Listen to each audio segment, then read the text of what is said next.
Antes de empezar, yo quería agradecerles a los que están aquí el cariño que me transmitieron hace un par de días. De verdad que fue muy emocionante y no había tenido la oportunidad de hacerlo todavía. Entonces, mi presentación pretende hacer una narración del desarrollo, del desenvolvimiento de la arqueología histórica en Panamá. Realmente es un proceso que arranca a finales de los años 70.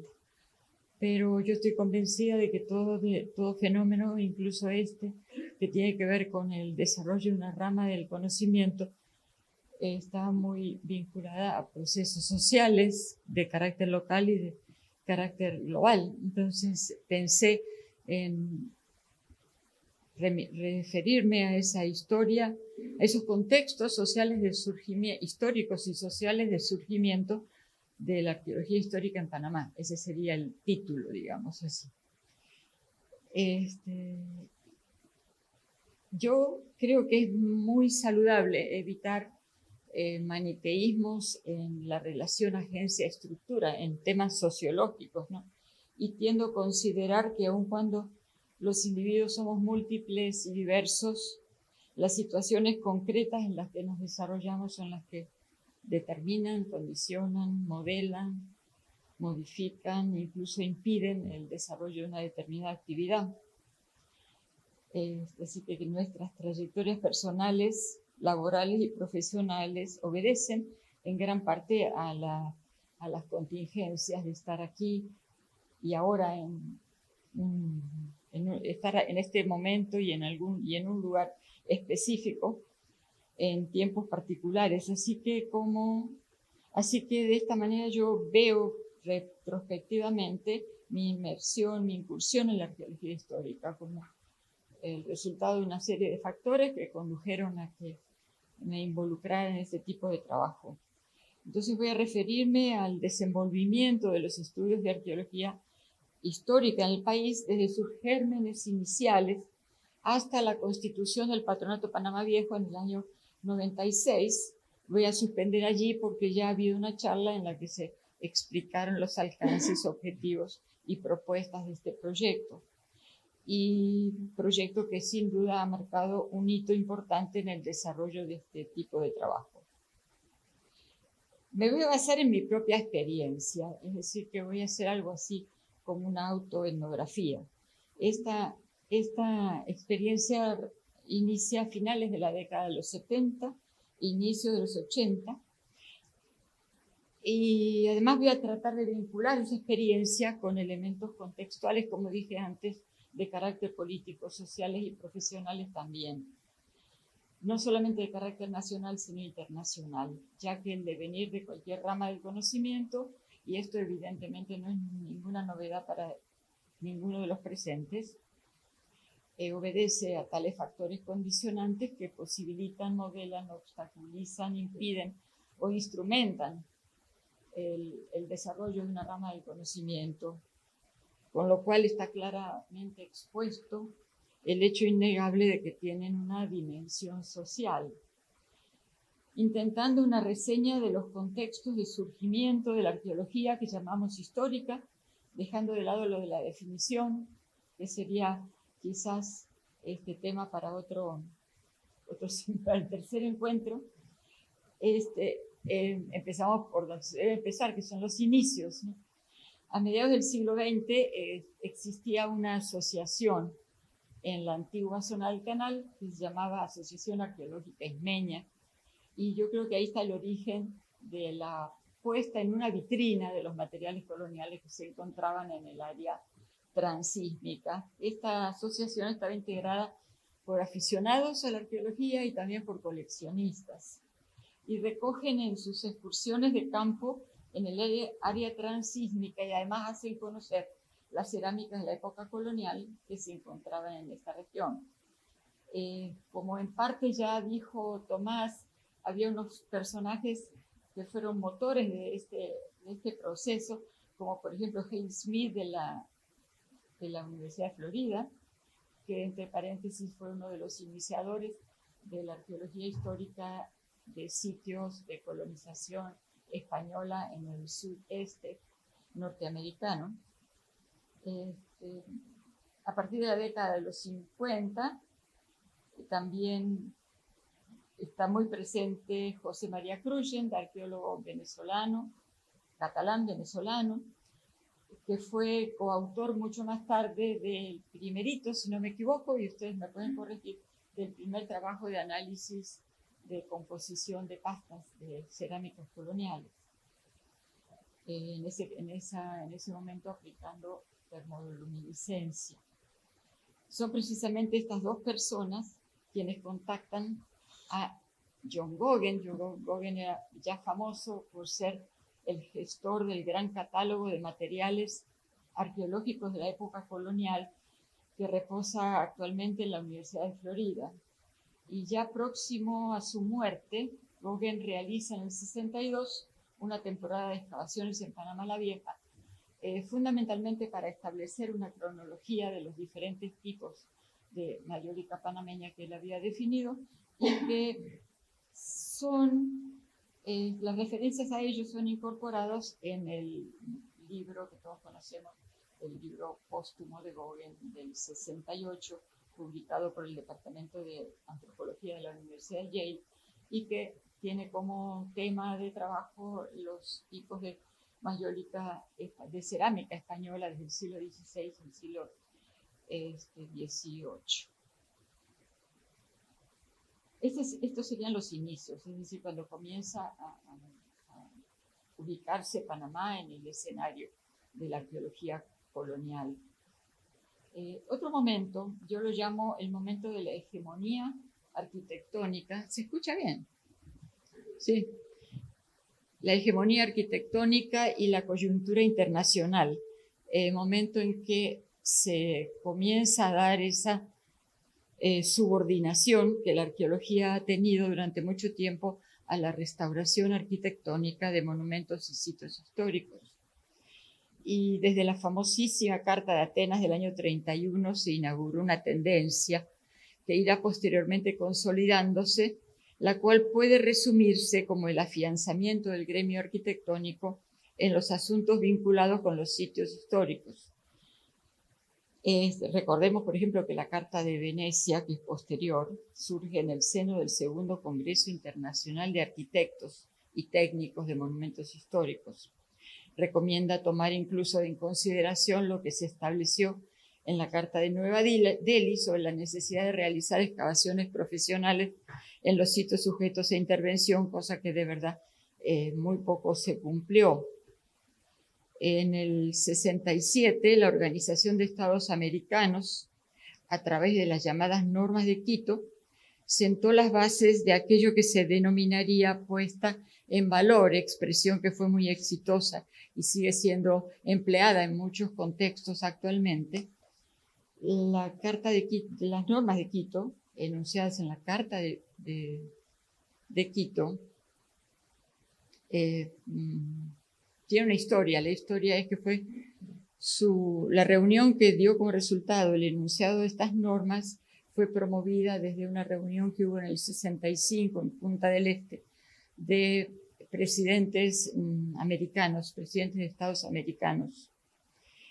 En el contexto de las acciones y de los compromisos de la Alianza para el Progreso, que ya estaba decayendo a partir de mediados de la década de los 60.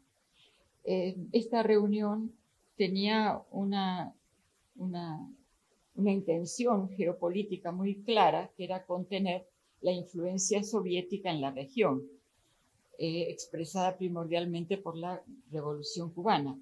En efecto, la carta constituye el informe final de una reunión convocada específicamente para la discusión de lo relativo al patrimonio a partir de ese famoso encuentro. Y apunta la Carta de Quito especialmente a los monumentos arqueológicos, históricos y artísticos considerados con potencial para contribuir a esa política desarrollista que se estaba proponiendo y que la CEPAL denomina política de desarrollo dependiente. Es el momento del desarrollismo dependiente que, entre muchas consecuencias en América Latina, tuvo el aumento considerable del endeudamiento externo, pero ese es el contexto de nacimiento de las normas de Quito. Es el inicio de un proceso que coincide con la necesidad de implementar los sitios históricos en función del desarrollo económico, pero un tipo de desarrollo muy peculiar. En el espíritu de las normas de Quito es que en el mismo año de su sanción, en el 67, una compañía petrolera apoya la realización de un estudio en la ciudad colonial de Santo Domingo. Estamos en el 67, en República Dominicana, 2 años después de la invasión, que fue en el 65, si mal no recuerdo. Este proyecto, que es desarrollado con apoyo de una petrolera, sería implementado con fondos de la Agencia Interamericana de Desarrollo, poniendo en evidencia una orientación dirigida a incluir el patrimonio dentro del mercado turístico, que esa es la corriente que comienza a inaugurarse a partir de entonces. Se basaba fundamentalmente en la definición de una ruta de intervención encaminada al turismo cultural. En este estudio se proponía la creación de un organismo de carácter privado o paraestatal que pudiese manejar autónomamente los fondos. Sin embargo, en República Dominicana el presidente Joaquín Balaguer se resistió a constituir esa entidad orientada, cuyas funciones serían manejar los fondos de los préstamos recibidos, y decidió él mismo o su gobierno llevar a cabo este proceso de administración. Y a pesar de la resistencia presidencial, queda muy claro en el ambiente que ya estaban dándose los primeros pasos hacia modelos de gestión del patrimonio monumental dentro de la lógica de la empresa privada. Tendencia que yo creo que arranca con las normas de Quito y nos acompaña durante todo este periodo hasta nuestros días. Yo menciono este ejemplo de República Dominicana debido a que en Panamá, junto al caso de San Juan de Puerto Rico, su influencia fue muy visible. Arquitectos vinculados a este proyecto, sobre todo recuerdo 2, Eugenio Pérez Montaz y Esteban Prieto, estaban en contacto con sus colegas del Instituto Panameño de Turismo, institución que desde inicios de los 70 empezó a diseñar con mayor o menor éxito programas de implementación turística en centros históricos. Cabe señalar también para este momento la contratación por parte del IPAT de una arquitecta española, se llamaba María Antonia González Valcárcel en el año 71, y la contratación de Carlos Flores Marini en el año 73. Precisamente Carlos Flores Marini fue uno de los participantes en la redacción de las normas de Quito, con la finalidad, esta contratación se da con la finalidad de elaborar planes para Panamá Viejo.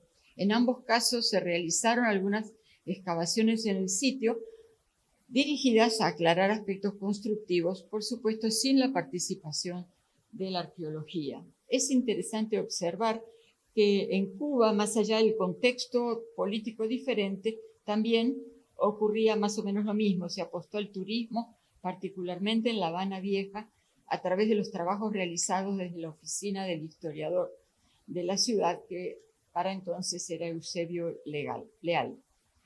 Y aquí sí se realizaron varias excavaciones en solares de la Habana Vieja, tal como consta en un artículo escrito por Funari y Domínguez.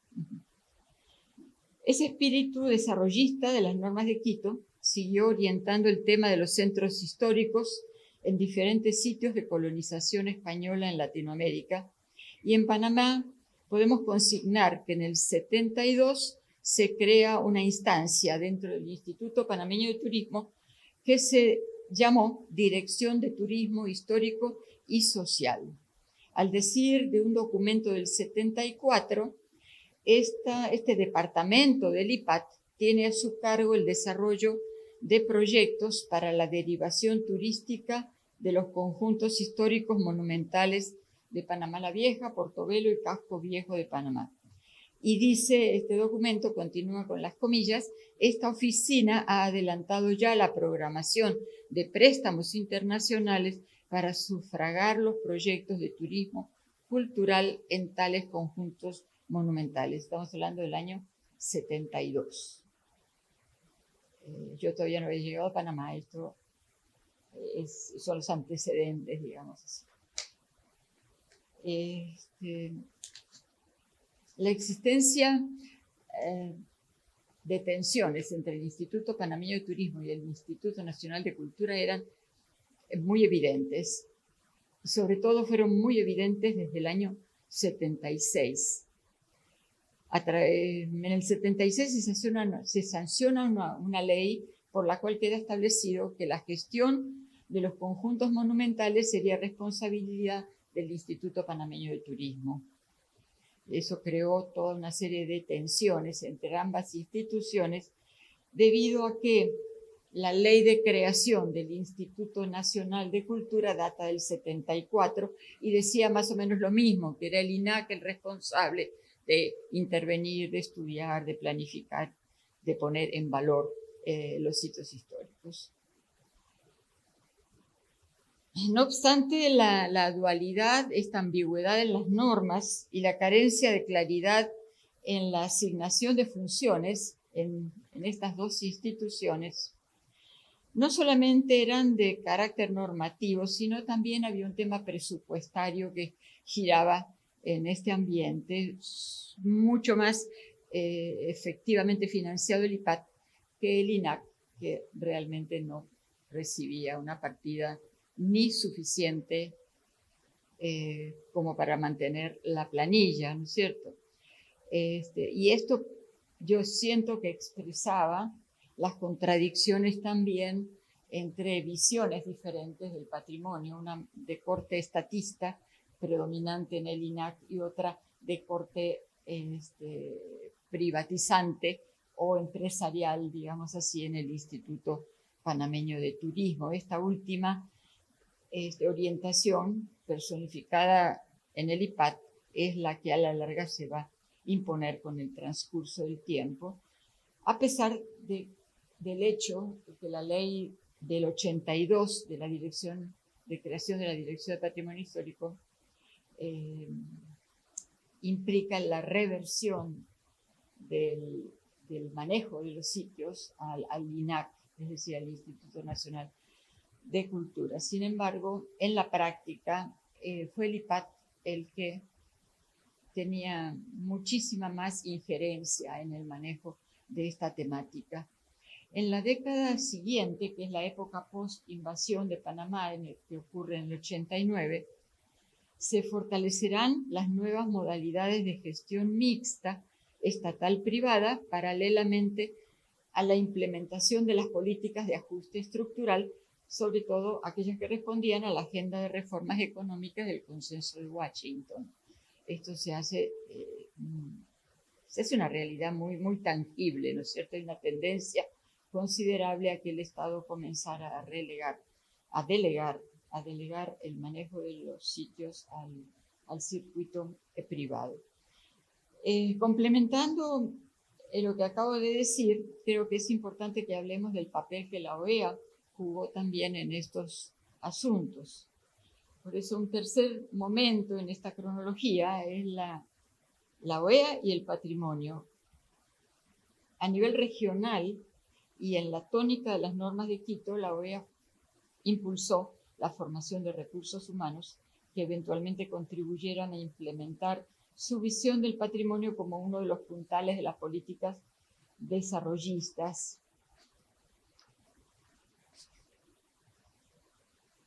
Bueno, hay una serie de antecedentes, por ejemplo, funcionarios de la Dirección Nacional de Patrimonio Histórico que son becados para hacer cursos de especialización en México. Y poco tiempo después, a partir del 74, se consolida en México un centro regional para la capacitación de personal vinculado a la gestión patrimonial, creándose además centros subregionales en diferentes países que son Perú, Brasil, Panamá, Colombia, Venezuela, Honduras, Guatemala, Chile, Argentina y Cuba.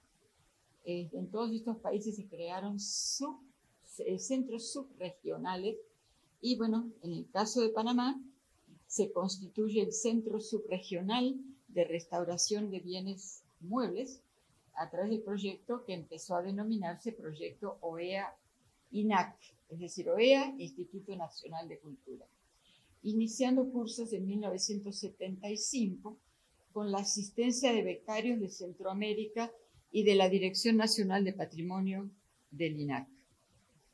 Hasta el 92 se llevaron a cabo 13 cursos, aproximadamente de 2 meses de duración. Cada uno de ellos está orientado al tratamiento de alguna categoría de materiales patrimoniales y brindó capacitación a más de 170 personas sobre temas diversos relativos al patrimonio, porque también se agregaron cursos de asistente de arqueólogo, de asistente de etnógrafo. O sea, cada año había una temática diferente en la oferta de estos cursos de OEA. Esto significó, bueno, esta acción fue evaluada de maneras muy disímiles por grupos gremiales vinculados a la historia y a la arqueología, a la antropología en general. Tal es así que la Asociación Panameña de Antropología, la primigenia, una que duró muy poquito tiempo, cuestionó el posible efecto banalizador que tendrían estos cursos para el ejercicio de la arqueología profesional. Veían a estos cursos como potenciales deslegitimadores de los saberes académicos. Hay que recordar que la Universidad de Panamá para entonces no contaba con ninguna carrera afín a nuestro campo de trabajo. Pero la opinión de la APA, ese temor a la deslegitimación de los saberes profesionales, creo que es un tema también bastante interesante que ameritaría hoy, a la luz de las nuevas corrientes epistemológicas que dan cabida a saberes diversos, ameritaría una discusión de sus fundamentos. Esta inquietud de la APA sin duda estuvo inserta en una visión hegemónica de la jerarquización de saberes, también de una dualidad en la concepción de la teoría y la práctica, pero bueno, es un tema abierto que quizás valga la pena que en él se profundice un poquito. Remite también, aparte de este cuestionamiento de carácter académico, a conflictos que suelen producirse en espacios de intersección, academia, empresa, Estado, política. Hoy podríamos formular la pregunta acerca de la posibilidad de que espacios como estos, además de generar conflictos, contribuyan a forjar conocimiento. Yo, a título personal, considero que la posición de la APA, a su vez, en su momento reflejaba la insatisfacción por la insuficiente oferta de ámbitos de trabajo en el campo de la antropología en general y también a posturas político-partidistas de la época. Estamos en la década de los 70. Ahora sí voy a empezar con mi experiencia vivencial, porque yo llegué a Panamá a finales de la década de los 70 con un título de antropóloga que me permitió conseguir una plaza laboral en la Dirección de Patrimonio Histórico del INAC. Mi formación básica se dio en un clima de balance muy evidente entre las perspectivas naturalistas y socioculturales, posturas revitalizadas en la antropología hoy a través de las perspectivas bioculturales.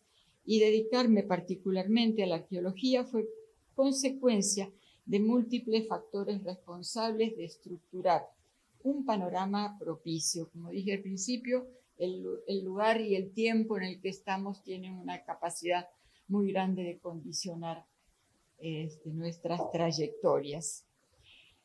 Me radiqué en Panamá desde entonces con un periodo, un intermedio del 86 al 90, periodo en que hice el curso del posgrado en el doctorado.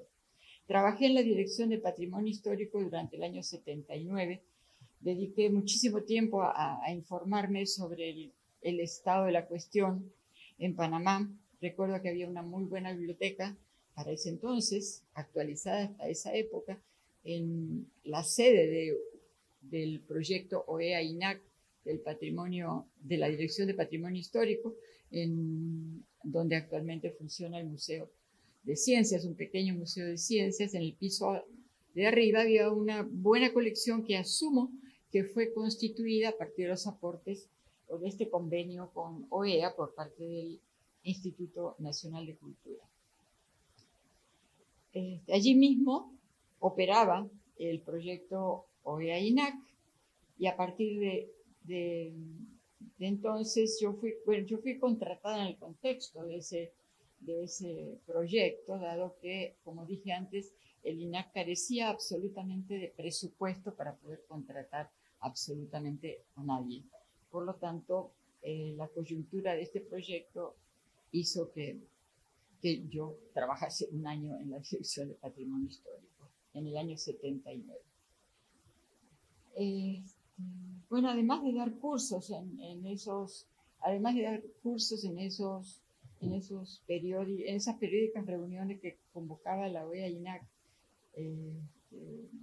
con becarios de la región centroamericana y del Caribe, también, bueno, tuve la posibilidad de hacer unas cosas interesantes que no tenían que ver con la arqueología y que, por ejemplo, simplemente como muestra, recuerdo haber tenido que asistir a las reuniones de la Asamblea Legislativa, que en ese entonces era la Asamblea de Representantes, porque se estaban discutiendo, estamos hablando del año 79, se estaba discutiendo todo lo relativo a la definición de la comarca Nove Bugle, que al fin se sanciona en el 97. O sea que eran las discusiones preliminares que reflejan un largo proceso de negociación que tuvo esta comunidad con el Estado Nacional. Bueno, o sea que mis funciones ese año en el INAC eran trabajar en los cursos, hacer otras cosas que se requerían realizar, pero preparé para esos cursos el programa de una materia que se llamaba, miren ustedes qué susto, Filosofía de la Conservación. Yo estaba bien asustada.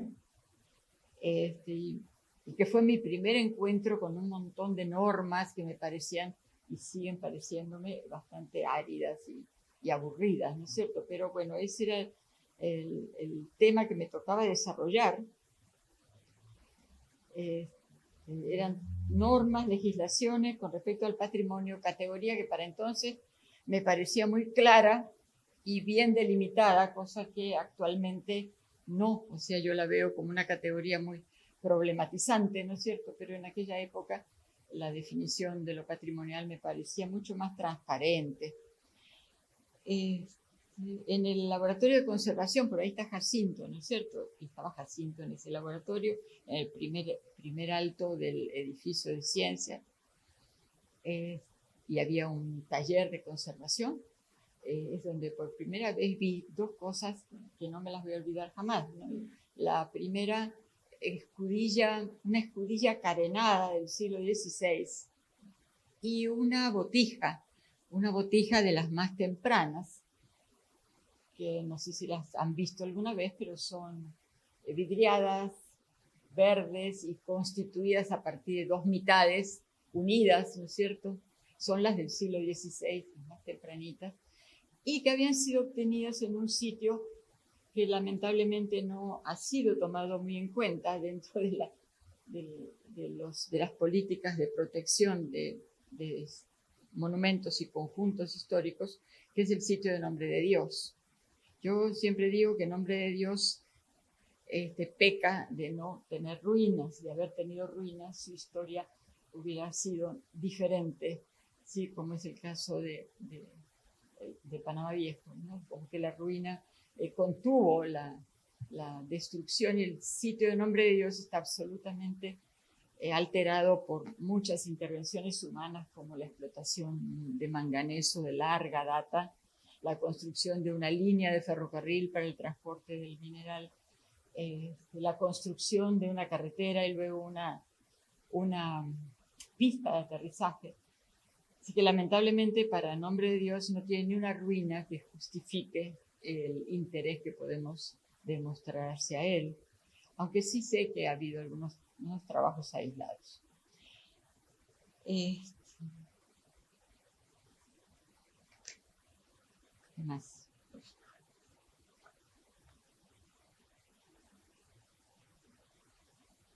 Otro momento ya sería el de las primeras incursiones en la arqueología en el casco antiguo de Panamá, en la zona en la que estamos ahora. Ese es otro momento.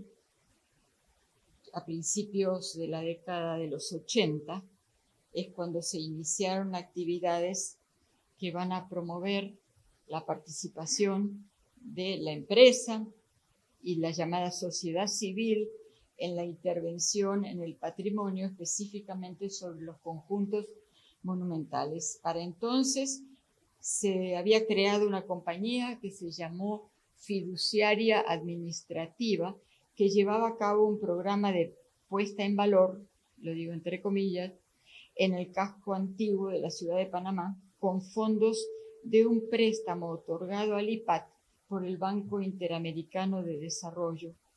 Como ejemplo de las actividades de promoción de este nuevo modelo de gestión, si uno revisa los periódicos de los años 80, va a encontrarse con una multiplicidad de actividades. Yo hice eso con respecto al año 80, revisé los periódicos del 80, en donde me encontré con múltiples conferencias, por ejemplo, la de un arquitecto del IPAT, que dio una conferencia en la Sociedad Panameña de Ingenieros y Arquitectos, y otra conferencia que se dio en la Cámara de Propietarios Inmobiliarios, no sé cómo se llama esa cámara, de propietarios de inmuebles. Hay una cámara, una asociación de propietarios de inmuebles, y allí es donde un arquitecto, David Zamudio, promueve la ley de incentivos fiscales que se había estado desarrollando para promover la inversión en el casco antiguo. Casi siempre estas conferencias, y eso lo dicen las noticias que están en la Estrella de Panamá, eran acompañadas por imágenes de Cartagena, de Santo Domingo y de San Juan de Puerto Rico, que eran los modelos que se esperaba trasplantar. Así que ese síndrome de la hegemonía arquitectónica en los temas patrimoniales, tal como eran entendidos, se instaló con muchísima comodidad y tuvo vigencia durante muchísimo tiempo, hasta que concepciones mucho más flexibles, abiertas y de carácter interdisciplinario comenzaron a hacerse sentir, sobre todo en nuevos profesionales que empezaban a llegar al país.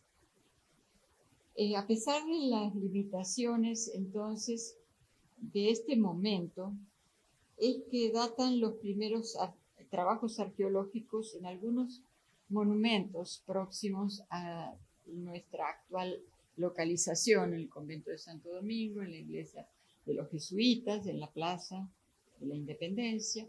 Esos trabajos se le encargaron a Richard Cook, y yo estuve vinculada durante un tiempo también a este proyecto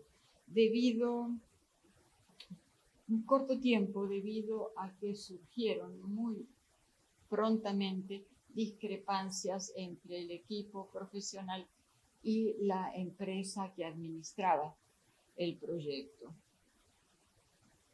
A pesar de todo esto, estos trabajos dieron como resultado la posibilidad de gestar una línea de investigación en arqueología histórica empezar a gestarla, diría yo, que con altibajos ha sido una de las precursoras en el ámbito latinoamericano. Mis primeras publicaciones precisamente sobre ese tema datan precisamente de estos momentos.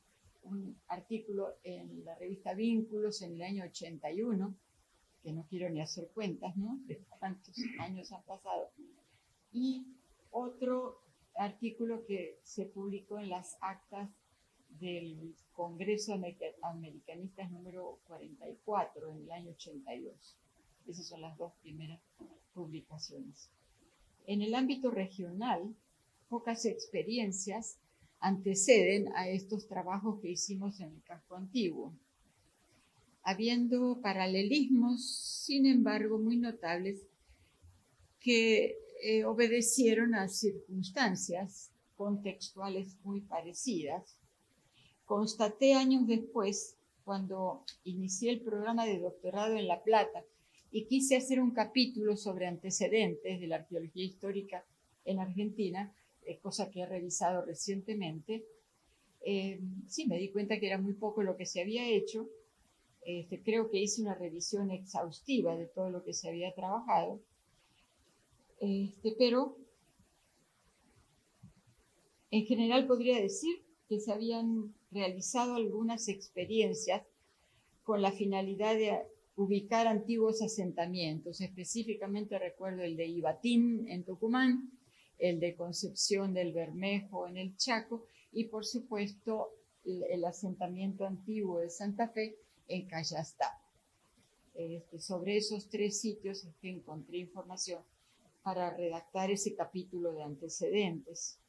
En este último caso, en el caso de Santa Fe de Cayastá, a partir del 76, cuando con la participación de la OEA se revitaliza el interés por Santa Fe la Vieja, se comienza a desarrollar un programa de puesta en valor del conjunto.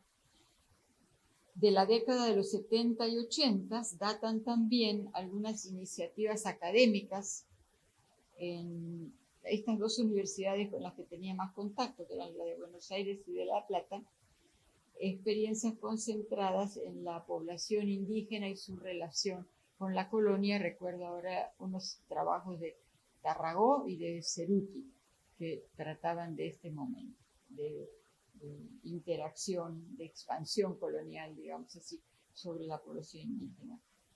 Quienes participamos en los proyectos pioneros de arqueología en el casco antiguo, propusimos de manera reiterada la constitución de un programa que atendiese de manera orgánica el manejo de los recursos arqueológicos.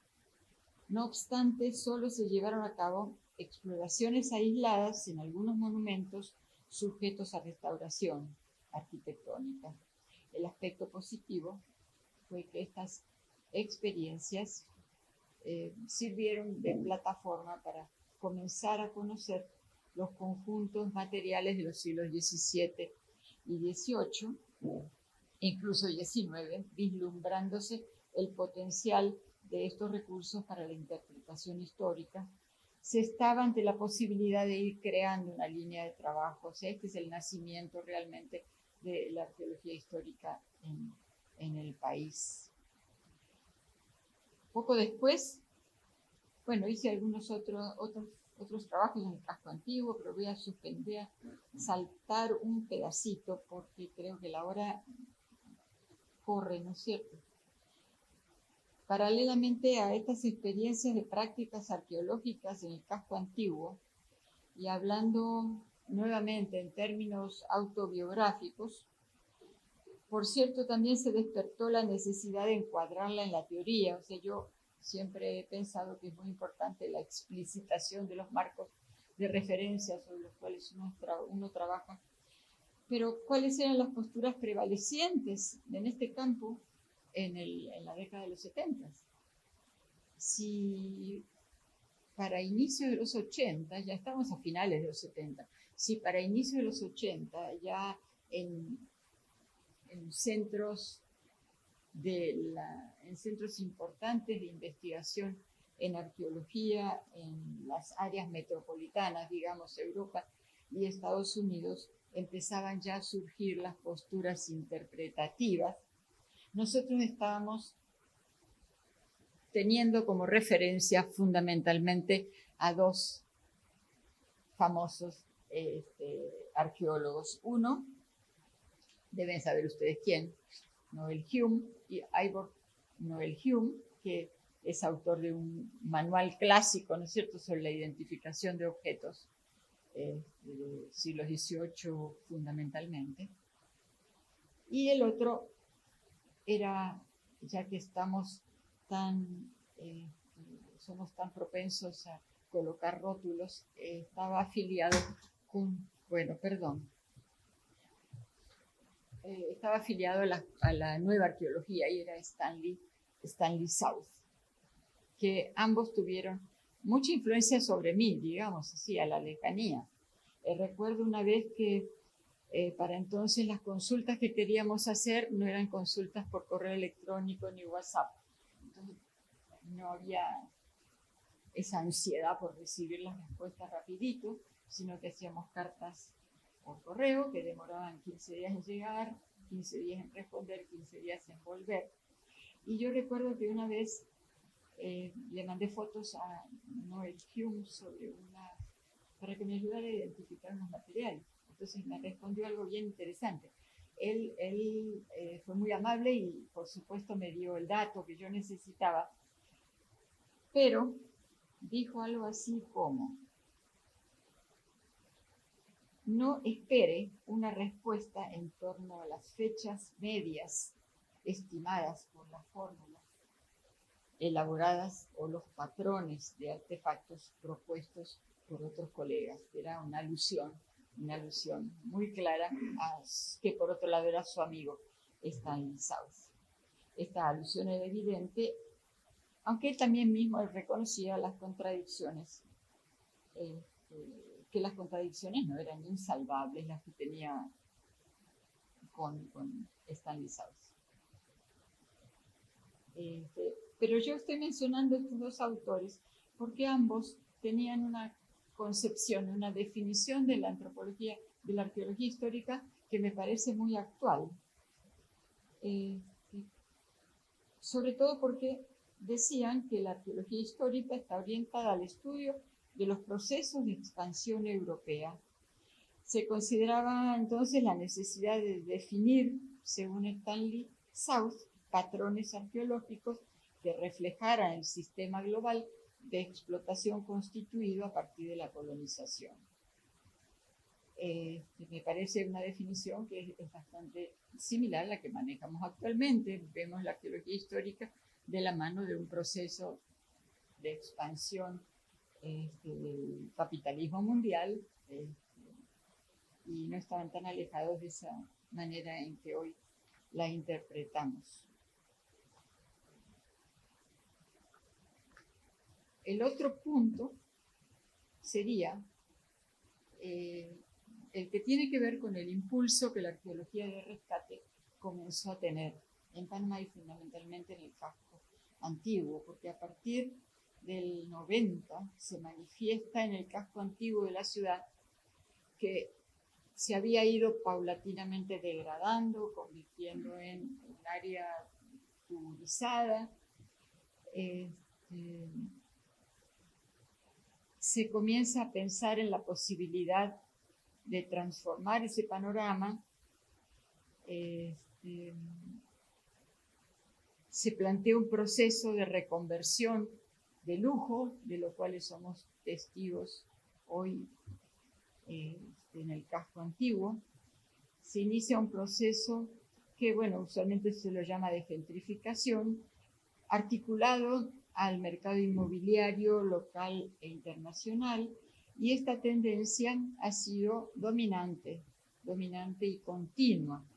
No obstante, vale la pena reconocer que en el periodo 2004-2009 hubo algunas propuestas alternas en el casco antiguo, y quiero mencionar particularmente al arquitecto Ariel Espino, que impulsó otro tipo de renovación en el 2004 y 2009. Solo que, por supuesto, no tuvo éxito. Es por eso que al principio yo pensé, bueno, cómo opera la agencia o las ganas de hacer cosas en función de las estructuras, ¿no es cierto? Como Ariel sí tenía una propuesta de seguir dándole al casco antiguo ese sabor de barrio que podía tener, pero bueno, esa no era la propuesta estructural, esa no era la propuesta dominante. Así que esta iniciativa chocó con la perspectiva muy claramente expuesta de que la construcción de viviendas de bajo costo en el casco antiguo desalentaría absolutamente la inversión extranjera. Eso es lo que el mismo Ariel Espino lo señala en un artículo. Con el transcurso del tiempo se va a instalar en el casco antiguo la arqueología de rescate o arqueología preventiva, como ustedes quieren llamarlo, hecho que se sustenta en varias normativas que no las voy a mencionar aquí, algunas de nivel nacional, otras que surgen del INAC.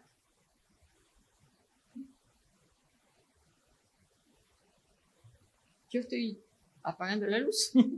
Puede ser que el cable, ¿no? No tiene nada que ver. O eso es que nos vamos. A eso nos vamos. ¿Quieres? Ah, ya. Falta poquito, bueno. Bueno, hay una normativa que favorece entonces la realización de proyectos de impacto. Hay una obligación por parte de los propietarios de inmuebles de financiar este tipo de trabajo. Y como estuvimos conversando allí en la hora de almuerzo, yo creo que pueden hacerse críticas muy bien fundamentadas al trabajo de arqueología de rescate. Haciendo una síntesis de esas críticas, tenemos la que favorece la mercantilización del pasado. Esto lo dice un autor que se llama Ford, que transfiere la responsabilidad al sector privado, que promueve precarización laboral, esas son las críticas que uno puede recoger, que impulsa cambios en el currículum universitario. Esta es una observación que me parece muy pertinente.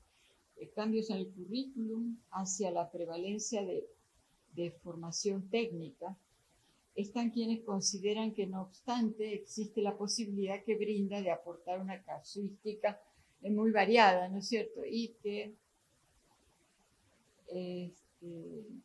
esto va a ocurrir, esta posibilidad de reportar casos diversos, de épocas diversas, se logra en la medida en que se cumpla con la meta de alcanzar etapas de interpretación mayores, ¿no? Y se hace evidente a partir de la proliferación de trabajos arqueológicos de esta naturaleza que nos aqueja la carencia de sistematización de procedimientos de recobro, de registro, de preservación de datos, de control de calidad de dichos proyectos. Y uno de los problemas adicionales y de mucha relevancia que también estuvimos comentando hace un momento es la inexistencia de repositorios en los cuales la información obtenida, la información material, pero también la documental pueda reposar. Y eso es una deuda que en la arqueología histórica de Panamá se tiene desde el inicio de los trabajos. Los materiales recuperados no son fáciles de volver a analizar o revisar a la luz de nuevas perspectivas debido al caos que prevalece en los lugares en donde se acumulan. O sea, no hay condiciones adecuadas para la curaduría, para la preservación material de la evidencia. Esta debilidad se puso de manifiesto desde los primeros trabajos que hicimos en el casco antiguo. O sea, ya era evidente en el 79 que faltaba resolver toda esta problemática tan importante, que en última instancia revelaría que se le está dando importancia a nuestro trabajo, ¿no es cierto? Porque el descuido que se tiene actualmente creo que está revelando que no interesa demasiado aquello que estamos haciendo.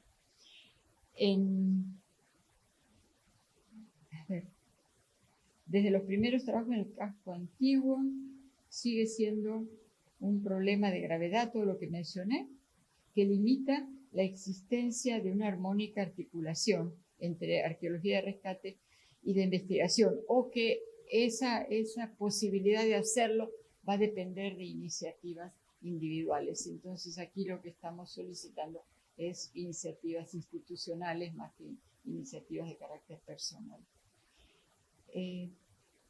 Sin embargo, hay que reconocer también que en los últimos años han surgido iniciativas que empiezan a contribuir a la arqueología histórica de investigación. Yo creo que, por ejemplo, el CIAC es un ejemplo de estas transformaciones que están empezando a suceder. Algunos apoyos que SENACIT ha brindado a proyectos de esta naturaleza, asociaciones de interés público como la que acabo de mencionar, y fundamentalmente creo que es un hito también la constitución del Patronato Panamá Viejo, que empieza a trabajar realmente en el 93 de manera informal y previa a la constitución legal del patronato, y que se constituye como entidad a cargo de la gestión del sitio en el año 96. Estuve vinculada a los inicios de estructuración y puesta en marcha de este proyecto hasta mi retiro hace más de una década, después de muchos años de hacer arqueología nomádica. Yo digo, llegamos a la posibilidad de tener de cierto sedentarismo. Yo pensaba hablar un poquito más acerca de la labor del patronato, pero creo que ya hubo una charla bastante completa al respecto, y lo único que puedo decir es que allí hubo la posibilidad de al menos plantearnos una sistematización en la manera de obtención de la información. Se dio la posibilidad de resguardar la información recuperada y sistematizar los procedimientos, ¿no? Esto es lo que tiene que ver directamente con el trabajo arqueológico, pero también el sitio tiene el potencial como para asumir muchas otras de las dimensiones que se considera que debe tener un proyecto de esta naturaleza, como todo lo que tiene que ver con educación, difusión, que también fue explicado en una charla previa. Y otra cosa que a mí sí personalmente me interesa es el tema de las publicaciones. Ojalá se le pueda dar continuidad a la publicación que el patronato desarrolla. Ojalá se pueda seguir incluyendo en los índices académicos. Eso es bastante difícil y yo entiendo que es compleja la tarea, pero a veces tampoco, por otro lado, no considero que debemos angustiarnos por no estar en los índices. Yo sé que es muy importante para conseguir financiamiento, publicar en revistas de alto impacto, pero a veces no hay una absoluta coincidencia entre alto impacto y calidad. Digo que puede o no haber una relación entre esas dos cosas. Hay bastante bibliografía que muestra los problemas que la ¿cómo le llaman? Bibliométrica acarrea en términos de la calidad de las producciones, ¿no? Pero sí, creo que difundir es fundamental. Cada uno de nosotros tiene sus propios intereses. Yo creo que la difusión académica es muy importante y que tenemos mucho para decir en este tipo de órganos. Por lo tanto, sí espero que esa publicación que empecé en el 2006, creo, pueda seguir, aunque sea con una frecuencia anual, como la que nos planteamos al principio. Así que nuevamente les agradezco que hayan escuchado todo esto, pero me gustó estructurar estas ideas porque es como retomar el diario de mi vida, digamos así, que no había escrito. Así que entre el homenaje del martes fue, y el trabajo que tuve que hacer rememorando todo lo que habíamos hecho y tratando de establecer un orden en la serie, en la secuencia que el trabajo de arqueología histórica ha llevado en Panamá, cumplí ese cometido, de entender un poquito más mi pasado también. Gracias.